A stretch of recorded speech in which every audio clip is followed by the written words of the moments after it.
اعوذ باللہ من الشیطان الرجیم بسم اللہ الرحمن الرحیم۔ حضرت ادریس علیہ السلام۔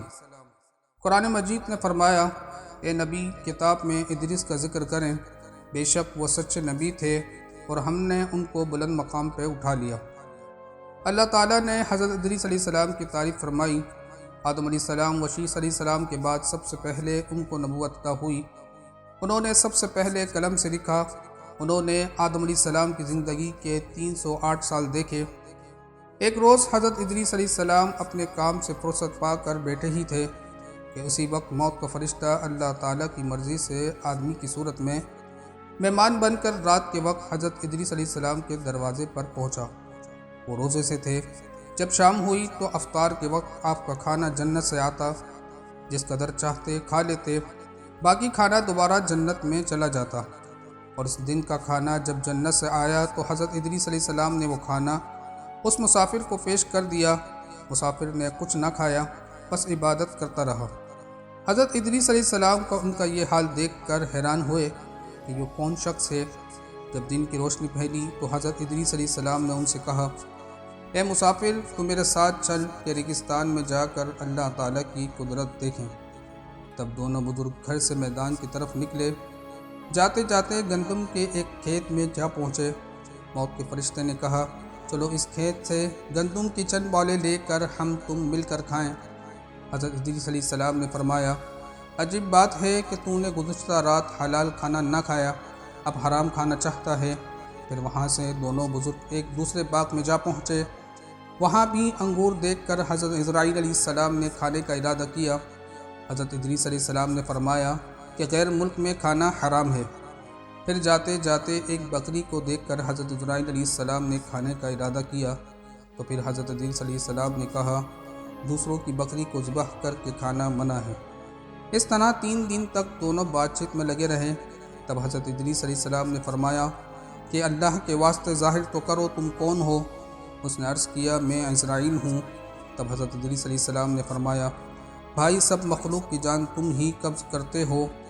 انہوں نے کہا، ہاں۔ حضرت ادریس علیہ السلام نے فرمایا، شاید تم میری جان قبض کرنے کے لیے آئے ہو؟ انہوں نے کہا، نہیں، میں تو تمہارے ساتھ خوش طبعی کرنے کے لیے آیا ہوں۔ حضرت اسرائیل علیہ السلام نے کہا، اے ادریس علیہ السلام، میں چاہتا ہوں کہ تیرے ساتھ بھائی بندی کا رشتہ قائم کروں۔ حضرت ادریس علیہ السلام نے فرمایا، میں تیرے ساتھ بھائی بندی کا رشتہ اس وقت قائم کروں گا جب تو مجھے جان کنی کا متع چکھا دے، تاکہ مجھے خوف اور عبرت زیادہ ہو اور اپنے خالق کی زیادہ عبادت کروں۔ موت کے فرشتے نے کہا، اللہ تعالیٰ کی رضا کے بغیر کسی کی جان قبض نہیں کر سکتا۔ حضرت ادریس علیہ السلام نے اللہ تعالیٰ کی بارگاہ میں عرض کی، حکم ہوا حضرت ادریس علیہ السلام کی جان قبض کر۔ چنانچہ انہوں نے حضرت ادریس علیہ السلام کی جان قبض کر لی۔ پھر موت کے فرشتے نے اللہ تعالیٰ کی بارگاہ میں دعا مانگی۔ اللہ تعالیٰ نے پھر ان سے کو زندہ کر دیا۔ حضرت ادریس علیہ السلام نے اٹھ کر موت کے فرشتے کو گلے سے لگا لیا۔ پھر موت کے فرشتے نے ان سے پوچھا، اے بھائی، موت کی تلخی کیسی تھی؟ بولے، اس جیسی کہ زندہ جانور کی کھال سر سے پاؤں تک کھینچی جاتی ہو۔ موت کے فرشتے نے کہا، اے بھائی، قسم اللہ تعالیٰ کی، میں نے تیرے ساتھ جو احسان کیا ایسا کسی کے ساتھ نہیں کیا۔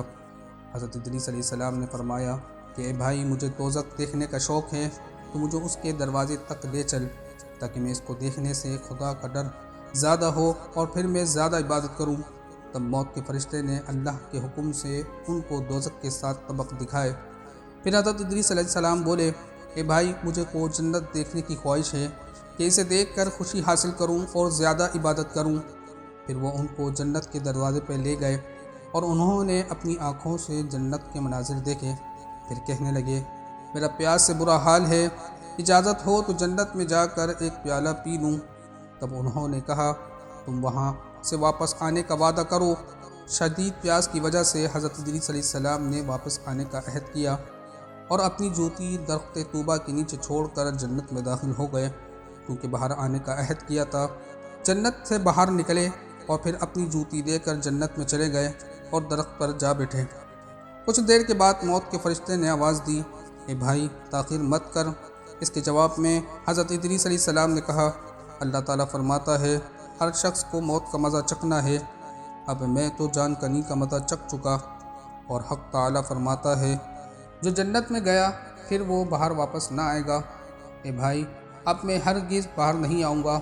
بارگاہ الہی سے آواز آئی، اے اسرائیل، تو حضرت ادریس علیہ السلام کو چھوڑ کر چلا جا، ان کی تقدیر میں یہی لکھا تھا۔